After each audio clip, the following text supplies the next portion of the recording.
اعوذ میں پناہ مانگتا ہوں یا میں پناہ میں آتا ہوں، میں پناہ میں آتی ہوں یا میں پناہ مانگتی ہوں۔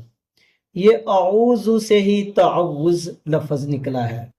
اس میں جو یہ الف ہے پہلے، یہ متکلم کے لیے ہوتا ہے، واحد متکلم کے لیے، ایک شخص جب سامنے بات کر رہا ہوتا ہے، جیسے انگلش میں آئی لفظ ہے۔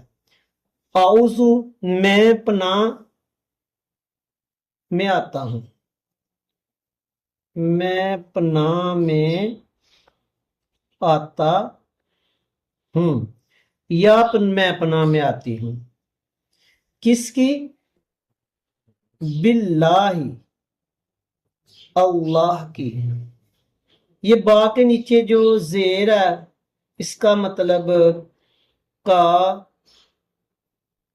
کی، کے یا کوت ہے، اور اکثر اس کا مطلب با کے نیچے زیر ہو یا با کے اوپر زبر ہو، اس کا مطلب ساتھ بھی ہوتا ہے۔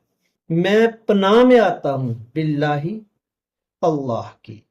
یا آپ اس طرح بھی ترجمہ کر سکتے ہو، میں پناہ مانگتا ہوں یا میں پناہ مانگتی ہوں باللہ، اللہ کی، دونوں طرح سے ٹھیک ہے۔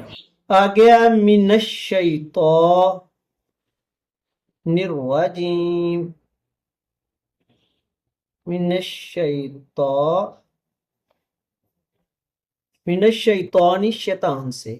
دو پناہیں ہیں، ایک شیطان کی ہے اور ایک اللہ کی۔ بندہ کیا کہہ رہا ہے کہ اللہ میں تیری پناہ میں آتا ہوں ایز کمپیئر ٹو شیطان۔ من کا مطلب سے، شیطان کا مطلب شیطان، ابلیس۔ میں اللہ کی پناہ میں آتا ہوں شیطان مردود سے۔ من الشیطان، شیطان سے۔ آگے ہوتا ہے الرجیم، الرجیم، الرجیم۔ اس کا مطلب جو ہوتا ہے نا، الرجیم، یہ رجم کیا ہوا، پتھراؤ کیا ہوا، اس کو کہتے ہیں مردود۔ پورا کیا تھا اس کا ہوا مطلب، اس کا ہوا کہ میں اللہ کی پناہ میں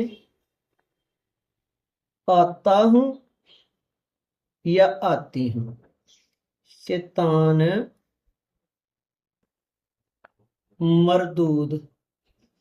مردود سے۔ اور یہ جو تعوذ ہے، یہ عام چیز نہیں ہے۔ جہاں قرآن پاک کے آداب میں ہے کہ شروع کرتے وقت آپ تعوذ پڑھیں، جب آپ اعوذ باللہ من الشیطان الرجیم پڑھتے ہو تو اللہ تعالیٰ شیطان کے ہر شر سے آپ کو بچا لیتا ہے۔ یہ بہت ہی بڑی پیاری دعا ہے۔